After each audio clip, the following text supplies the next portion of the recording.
नमस्कार दोस्तों, P N देवेदी YouTube channel में आप सभी का स्वागत है। आज मैं हिंदी असिस्टेंट प्रोफेसर के सिलेबस में जो कहानी है उसे लेकर के आया हूँ। ये कहानी है आकाशदीप, जिसके लेखक जयशंकर प्रसाद हैं। इसे मैं शुरू करता हूँ।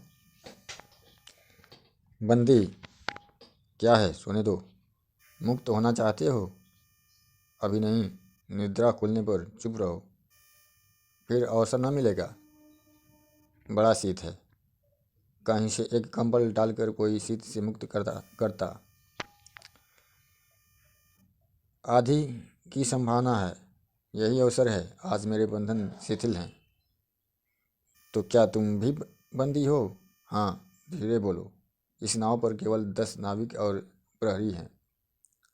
शस्त्र मिलेगा? मिल जाएगा। पोत से संबद्ध रज्जू काट सकोगे? हाँ। समुद्र में हिलोरें उठने लगी। दोनों बंदी आपस में टकराने लगे। पहले बंदी ने अपने को स्वतंत्र कर लिया, दूसरे का बंधन खोलने का प्रयत्न करने लगा। लहरों के धक्के एक दूसरे को स्पर्श से पुलकित कर रहे थे। मुक्ति की आशा, स्नेह का असंभावित आलिंगन, दोनों ही अंधकार में मुक्त हो गए। दूसरे बंदी ने हर्षातिरेक से उसको गले से लगा लिया। सहसा उस बंदी ने कहा, यह क्या, तुम स्त्री हो? क्या स्त्री होना कोई पाप है? पहले अपने को अलग रखते हुए स्त्री ने कहा, शस्त्र कहाँ है तुम्हारा? शस्त्र कहाँ है? तुम्हारा नाम? चंपा। तारक खचित नील अंबर और समुद्र के अवकाश में पवन उधम मचा रहा था। अंधकार में मिलकर पवन दुष्ट हो रहा था। समुद्र में आनंद था, नौका लहरों में विकल थी। स्त्री सतर्कता से लुढ़कने लगी। एक मतवाले नाविक के शरीर से टकराती हुई सावधानी से उसका कृपाण निकालकर फिर लुढ़कते हुए बंदी के समीप पहुंच गई। सस्ता पोत से पथ प्रदर्शक ने चिल्लाकर कहा, आंधी। आपत्ति सूचक तूर्य बजने लगा। सब सावधान होने लगे। बंदी युवक उसी तरह पड़ा रहा।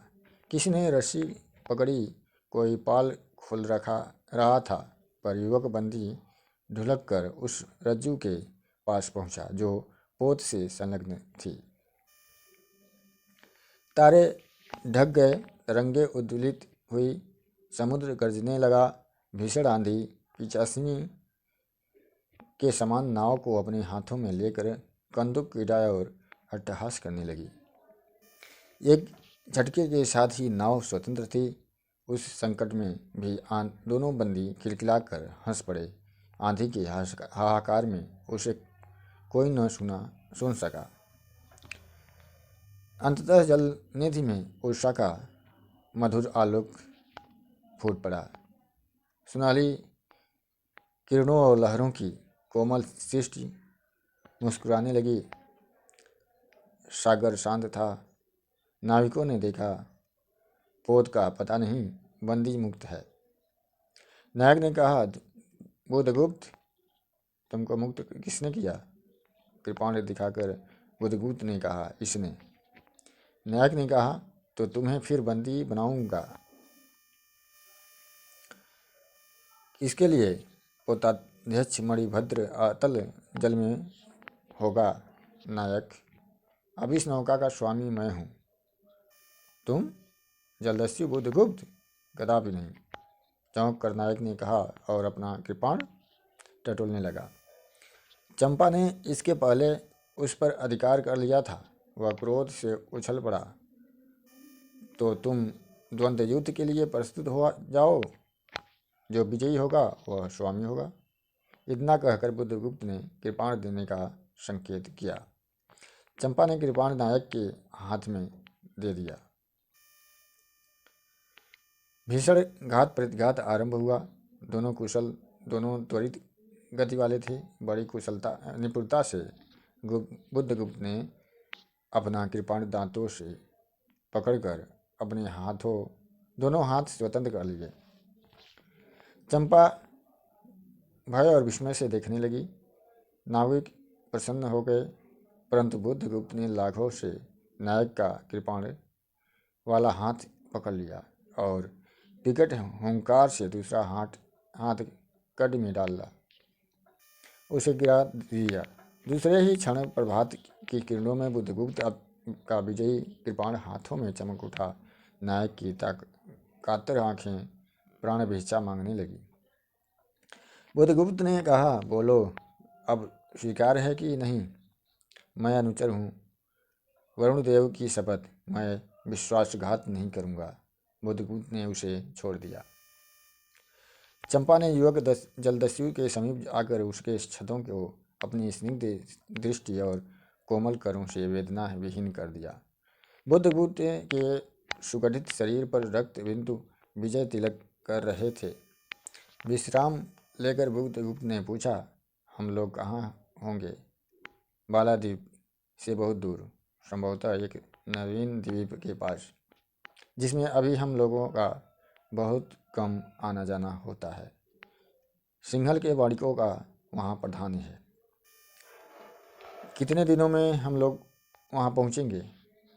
अनुकूल पवन मिलने पर 2 दिन में। तब तक के लिए खाद्य का अभाव न होगा। सहसा नायक ने नाविकों को डांट लगाने की आज्ञा दी और स्वयं पतवार पकड़कर बैठ गया। बुद्धगुप्त ने के पूछने पर उसने कहा, यहाँ एक जलमग्न शैलखंड है, सावधान न रहने पर से नाव टकराने का भय है। तुम्हें इन लोगों ने बंदी क्यों बनाया? बड़ी मणिभद्र की पाप वासना ने। तुम्हारा घर कहाँ है? जाह्नवी के तट पर। चंपा नगरी की एक छत्री बालिका हूँ। पिता इसी मणिभद्र के यहाँ प्रहरी का काम करते थे। माता का देहावसान हो जाने पर मैं भी पिता के साथ नाव पर ही रहने लगी।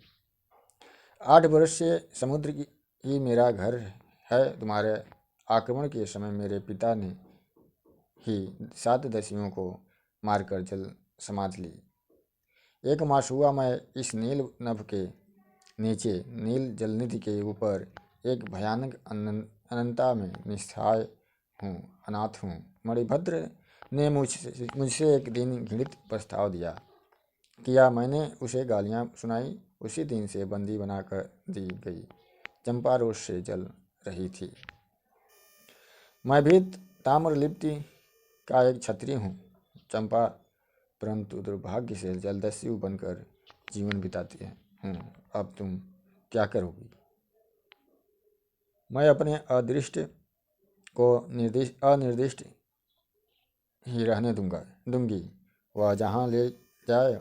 चंपा की आंखें निस्सीम प्रदेश में निरुद्देश्य थी। किसी आकांक्षा के लाल टोरे न थे। धवल अपांगों में बालकों के सदृश विश्वास था। हत्या व्यवसायी दस्यु भी उसे देखकर कांप गया। उसके मन में एक संभ्रमपूर्ण श्रद्धा यौवन की पहली लहरों को जगाने लगी। समुद्र वक्ष पर विलंबमयी राग रंजित संध्या थिरकने लगी। चंपा के असंयत कुंतल उसकी पीठ पर बिखरे थे। दुर्दांत दस्यु ने देखा अपनी महिमा में अलौकिक एक तरुण बालिका। वह विस्मय से अपने हृदय को टटोलने लगा। उसे एक नई वस्तु का पता चला, वह थी कोमलता। उसी समय नायक ने कहा, हम लोग द्वीप के पास पहुंच गए। बेला से नाव टकराई। चंपा निर्भीकता से कूद पड़ी। माझी भी उतरे। बुद्धगुप्त ने कहा, जब इसका कोई नाम नहीं है तो हम लोग इसे चंपाद्वीप कहेंगे। चंपा हंस पड़ी। 5 बरस बाद शरद के धवल नक्षत्र नील गगन में झलमला रहे थे।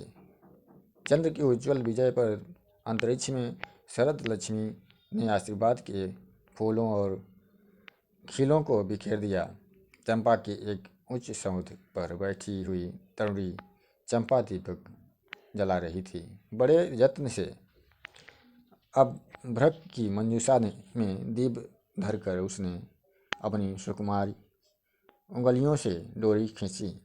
वह दीपाधार ऊपर चढ़ने लगा। भोली भोली आंखें उसे ऊपर चढ़ते बड़े हर्ष से देख रही थी। डोरी धीरे धीरे खींची गई। चंपा की कामना थी कि उसका आकाशदीप नक्षत्रों से हिलमिल जाए, किंतु ऐसा होना असंभव था। उसने आशा भरी आंखें फिरा ली। सामने जल राशि का रजत श्रृंगार था। वरुण बालिकाओं के लिए लहरों से हीरे और नीलम की कीड़ा शैलमालाएं बन रही थी, और वे मायाविनी छलनाएं अपनी हंसी का कलनाद छोड़कर छिप जाती थी। दूर दूर से धीवरों का वंशी झनकार उनके संगीत का मुखरित होता था। चंपा ने देखा कि तरल संकुल जलराशि में उसके कंडिल का प्रतिबिंब अस्त व्यस्त था। वह अपनी पूर्णता के लिए सैकड़ों चक्कर काटता था। वह अनमनी होकर उठ खड़ी हुई। किसी को पास न देखकर पुकारा, जया। एक श्यामा युवती सामने आकर खड़ी हुई। वह जंगली थी। नील नभोमंडल से मुख में शुद्ध नक्षत्रों की पंक्ति के समान उसके दांत हंसते ही रहते। वह चंपा को रानी कहती। बुद्ध की आज्ञा थी। महानाविक कब तक आवेंगे, बाहर पूछो तो। चंपा ने कहा। जया चली गई। दुरागत पवन चंपा के अंचल में विश्राम लेना चाहता था। उसके हृदय में गुदगुदी हो रही थी।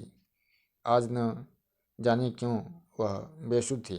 वह दीर्घकाल दृढ़ पुरुष ने उसकी पीठ पर हाथ रख चमत्कृत कर दिया। उसने फिर कर कहा, बुद्धगुप्त, बावली हो गया। यहाँ बैठी हुई अभी तक दीप जला रही हूँ। तुम्हें यह काम करना है। क्षीर निधि साई अनंत की प्रसन्नता के लिए क्या दासियों से आकाशदीप जलाऊंगा? हंसी आती है। तुम किसको दीप जलाकर पद दिखलाना चाहती हो? उसको जिसको तुमने भगवान मान लिया है। हाँ, वह अभी कभी भटकते हैं, भूलते हैं, नहीं तो बुद्ध को इतना ईश्वर क्यों देते? तो बुरा क्या हुआ इस दीप की अधीश्वरी चंपा रानी? मुझे इस बंदीगिरी से मुक्त करो। अब तो बाली, जावा और सुमात्रा का वाणिज्य केवल तुम्हारे ही अधिकार में है, महानाविक। परंतु मुझे उन दिनों की स्मृति सुहावनी लगती है, जब तुम्हारे पास एक ही नाव थी और चंपा के उपकूल में पड़े लाद कर हम लोग सुखी जीवन बिताते थे। इस जल में अगणित बार हम लोगों की दरी आलोकमय प्रभाग में तारिकाओं की मधुर ज्योति में थिरकती थी। बुद्धगुप्त, उस विजय अनंत में अब जब माचिस हो जाते थे, दीपक बुझ जाते थे, हम तुम परिश्रम से थक कर पालों में शरीर लपेट कर एक दूसरे का मुंह क्यों देखते थे? वह नक्षत्रों की मधुर छाया तो चंपा अब उससे भी अच्छे ढंग से हम लोग विचार सकते हैं। तुम मेरी प्राणदात्री हो, मेरी सर्वस्व हो। नहीं नहीं, तुमने दस्युवृत्ति छोड़ दी, परंतु हृदय वैसा ही अकरुण, सतृष्ट और ज्वलनशील है। तुम भगवान के नाम पर हंसी उड़ाते हो, मेरे आकाशदीप पर व्यंग कर रहे हो। नाविक, उस प्रचंड आंधी में प्रकाश की एक एक किरण के लिए हम लोग कितने व्याकुल थे।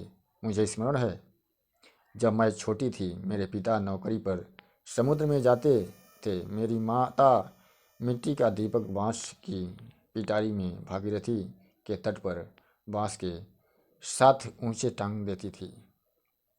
उस समय वह प्रार्थना करती, भगवान, मेरे पथ भ्रष्ट नाविक को अंधकार में ठीक पथ पर ले चलना। और जब मेरे पिता वर्षों पर लौटते तो कहते, साध्वी, मेरी प्रार्थना से भगवान ने संकटों में तेरी प्रार्थना से भगवान ने संकटों में मेरी रक्षा की है। वह गदगद हो जाती, मेरी माँ, आह नाविक, यह उसी की पुण्य स्मृति है। मेरे पिता वीर, पिता की मृत्यु के निष्ठुर कारण जलदस्यु हट जाओ। सहसा चंपा का मुख क्रोध से भीषण होकर रंग बदलने लगा। महानाविक ने कभी यह नहीं रूप न देखा था। वह ठठाकर हंस पड़ा। यह क्या चंपा, तुम अस्वस्थ हो जाओगी, सो रहो, कहता हुआ चला गया। चंपा मुट्ठी बांधे उन्मादिनी सी घूमती रही। निर्जन समुद्र के उपकूल में बेला से टकरा कर लहरें बिखर जाती थी। पश्चिम का पथिक थक गया था। उसका मुख पीला पड़ गया। अपनी शांत गंभीर हलचल में जलनी थी, विचार में निमग्न था। वह जैसे प्रकाश की उन्मलित किरणों से विरक्त था। चंपा और जया धीरे धीरे उस तट पर आकर खड़ी हो गई। तरंग से उठते हुए पवन ने उनके वसन को अस्त व्यस्त कर दिया। जया के संकेत से एक छोटी सी नौका आई। दोनों के उस पर बैठने ही नाविक उतर गया। जया नाव खेने लगी। चंपा मुक्त सी समुद्र के उदास वातावरण में अपने को मिश्रित कर देना चाहती थी। इतना जल, इतनी शीतलता, हृदय की प्यास न बुझी, पी सकूंगी नहीं तो जैसे बेला में चोट खाकर सिंधु चिल्ला उठता है, उसी के समान रोदन शुरू कुरु या जलते हुए स्वर्ण गोलक सदृश अनंत जल में डूबकर बुझ जाऊं। चंपा के देखते देखते पीड़ा और ज्वलंत से अरक बिंब धीरे धीरे सिंधु में चौथाई, आधा, फिर संपूर्ण विलीन हो गया। एक दीर्घ दीर्घ निश्वास लेकर चंपा ने मुंह फेर लिया। देखा तो महानाविक का बजरा उसके पास है। बुद्धगुप्त ने झुककर हाथ बढ़ाया। चंपा उसके सहारे बजरे पर चढ़ गई।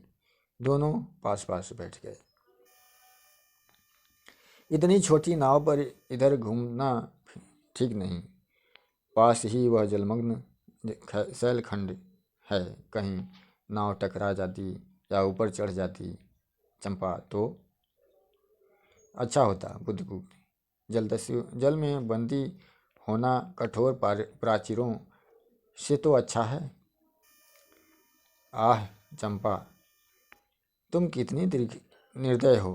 बुद्धगुप्त को आज्ञा देकर देखो तो वह क्या नहीं कर सकता। जो तुम्हारे लिए नए द्वीप की सृष्टि कर सकता है, नई प्रजा खोज सकता है, नए राज्य बना सकता है, उसकी परीक्षा लेकर देखो तो। कहो चंपा, वह कृपाण से अपना हृदय पिंड निकाल अपने हाथों अतल जल में विसर्जन कर दे। महानाविक जिसके नाम से बोली बाली, जावा और चंपा का आकाश गूंजता था। पवन थर्राता था। घुटनों के बल चंपा के सामने छलछलाई आंखों से बैठा था। सामने सलमाला की चोटी पर हरियाली में विस्तृत जल देश में नील पिंगल संध्या, प्रकृति की सहृदयता, हृदय कल्पना, विश्राम की शीतल छाया स्वप्नलोक का सृजन करने लगी। उस मोहिनी के रहस्यपूर्ण नील जाल का कुहन स्फुट हो गया उठा। जैसे मदिरा से सारा अंतरिक्ष सिक्त हो गया। सृष्टि नील कमलों में भर उठी। उस सौरभ से पागल चंपा ने बुद्धगुप्त के दोनों हाथ पकड़ लिए। वहाँ एक आलिंगन हुआ, जैसे क्षितिज में आकाश और सिंधु का। किंतु उस परिरंभ में सहसा चैतन्य होकर चंपा ने उसकी अपनी कंचुकी से एक कृपाण निकाल लिया। बुद्धगुप्त, आज मैं अपने प्रतिशोध का कृपाण अतल जल में डुबो देती हूँ। हृदय ने छल किया, बार बार धोखा दिया। चमक कर वह कृपाण समुद्र का हृदय बेदता हुआ विलीन हो गया। तो आज से मैं विश्वास करूं, क्षमा कर दिया गया। आश्चर्यचकित कंपित कंठ से महानाविक ने पूछा। विश्वास? कदापि नहीं बुद्धगुप्त। जब मैं अपने हृदय पर विश्वास नहीं कर सकती, उसी ने धोखा दिया, तब मैं कैसे कहूँ मैं तुम्हें घृणा करती हूँ। फिर भी तुम्हारे लिए मर सकती हूँ। अंधेरे हैं जलदस्यु, तुम्हें प्यार करती हूँ। अंधेर है जलदस्यु, मैं तुम्हें प्यार करती हूँ। चंपा रो पड़ी। वह स्वप्नों की रंगीन संध्या तम से अपनी आंखें बंद करने लगी थी। दीर्घ निश्वास लेकर महानाविक ने कहा, इस जीवन की पूर्णतम घड़ी की स्मृति में एक प्रकाश गृह बनाऊंगा। चंपा चंपा यही उस पहाड़ी पर संभव है कि मेरे जीवन की धुंधली संध्या उसे आलोकपूर्ण हो जाए। चंपा के दूसरे भाग में एक मनोरम शैलमाला थी। वह बहुत दूर तक सिंधु जल में निमग्न थी। सागर का चंचल जल उस पर उछलता हुआ उसे छिपाए था। आज उसी शैलमाला पर चंपा के आदि निवासियों का समारोह था। उन सबों ने चंपा को वनदेवी सा सजाया था। ताम्रलिप्ति के बहुत से नाविकों की श्रेणी में वन कुसुम विभूषिता चंपा शिविकारूढ़ होकर जा रही थी। सल के एक ऊंचे शिखर पर चंपा के नाविकों को सावधान करने के लिए सुदृढ़ दीप स्तंभ बनाया गया था। आज उसी का महोत्सव है। बुद्धगुप्त स्तंभ के द्वार पर खड़ा था। शिविका से सहायता देकर चंपा को उसने उतारा।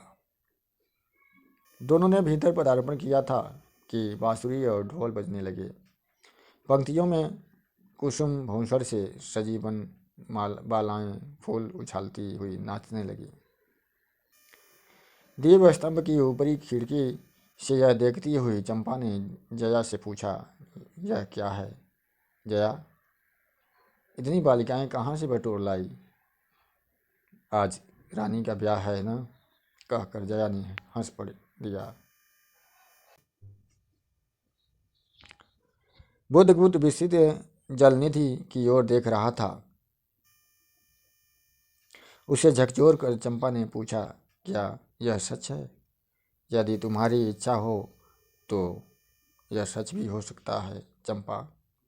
कितने वर्षों से मैं ज्वालामुखी को अपनी छाती में दबाए हूँ। चुप रहो महानाविक। क्या मुझे निस्सहाय और कंगाल जानकर तुमने आज सब प्रतिशोध लेना चाहा? मैं तुम्हारे पिता का घातक नहीं हूँ चंपा। वह एक दूसरे दस्यु के शस्त्र से मरे। यदि मैं इसका विश्वास कर सकती बुद्धगुप्त, वह एक दिन कितना सुंदर होता, वह क्षण कितना स्पृहणी। आह, तुम इस निष्ठुरता से भी कितने महान होते। जया नीचे चली गई थी। स्तंभ के संकीर्ण प्रकोष्ठ में बुद्धगुप्त और चंपा एकांत में एक दूसरे से के सामने बैठे थे। बुद्धगुप्त ने चंपा के पैर पकड़ लिए। उच्छ्वसित शब्दों में वह कहने लगा, चंपा, हम लोग जन्मभूमि भारतवर्ष से कितने दूर इन निरीह प्राणियों में इंद्र और शची के समान पूजित हैं, पर न जाने कौन अभिशाप हम लोगों को अभी तक अलग किए हैं। स्मरण होता है वह दार्शनिकों का देश, वह महिमा की प्रतिमा, मुझे वह स्मृति नित्य आकर्षित करती है। परंतु मैं क्यों नहीं जाता? जानती हो, इतना महत्व प्राप्त करने पर भी मैं कंगाल हूँ।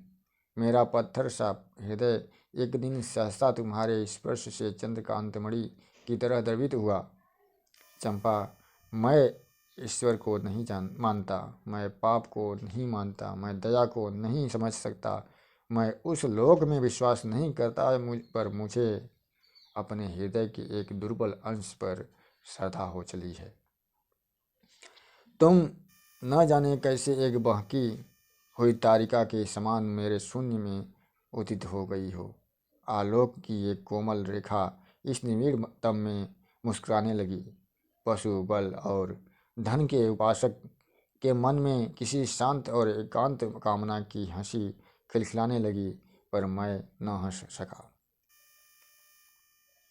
चलोगी चंपा पोतवाहिनी पर असंख्य धनराशि लादकर राजरानी श्री जन्मभूमि के अंक में आज हमारा परिणय हो। कल ही हम लोग भारत के लिए प्रस्थान करें। महानाविक बुद्धगुप्त की आज्ञा सिंधु की लहरें मानती हैं। वे स्वयं उस पुंज को दक्षिण पवन के समान भारत में पहुंचा देगी। आह चंपा चलो। चंपा ने उसके हाथ पकड़ लिए। किसी आकस्मिक झटके ने एक पल भर के लिए दोनों के अधरों को मिला दिया।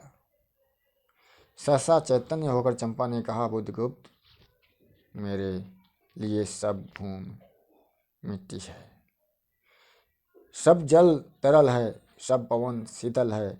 कोई विशेष आकांक्षा हृदय में अग्नि के समान प्रज्वलित नहीं। सब मिलाकर मेरे लिए एक शून्य है।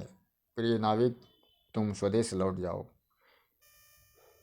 विभवों का सुख भोगने के लिए और मुझे छोड़ दो इन निरीह भोले भाले प्राणियों के दुख की सहानुभूति और सेवा के लिए।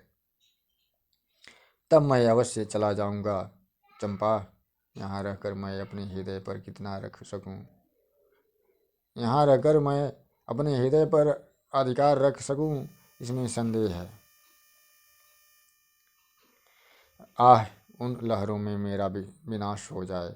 महानाविक के उच्छ्वास में विकलता थी। फिर उसने पूछा, तुम अकेली यहाँ क्या करोगी? पहले विचार था कि कभी कभी इस दीप स्तंभ पर से आलोक जला कर अपने पिता की समाधि का इस जल से अन्वेषण करूंगी, किंतु देखती हूँ मुझे भी इसी में जलना होगा, जैसे आकाशदीप। एक दिन स्वर्ण रहस्य के प्रभात में चंपा ने अपने दिव्य स्तंभ पर से देखा सामुद्रिक नावों की एक श्रेणी चंपा का उपकूल छोड़कर पश्चिम उत्तर की ओर महाजल व्याल के समान संतरण कर रही है। उसकी आँखों से आंसू बहने लगे। यह कितनी ही शताब्दियों पहले की कथा है। चंपा आजीवन उस दिव्य स्तंभ में आलोक जलाती रही, किंतु उसके बाद भी बहुत दिन द्वीप निवासी उस माया, ममता और स्नेह की सेवा की देवी की समाधि सदृश पूजा करते थे। एक दिन काल के कठोर हाथों ने उसे भी अपनी चंचलता से गिरा दिया। इस प्रकार यह कहानी यहीं समाप्त होती है। आपको कैसा लगा इसे आप लोग ज़रूर बताइएगा। बहुत बहुत धन्यवाद वीडियो देखने के लिए।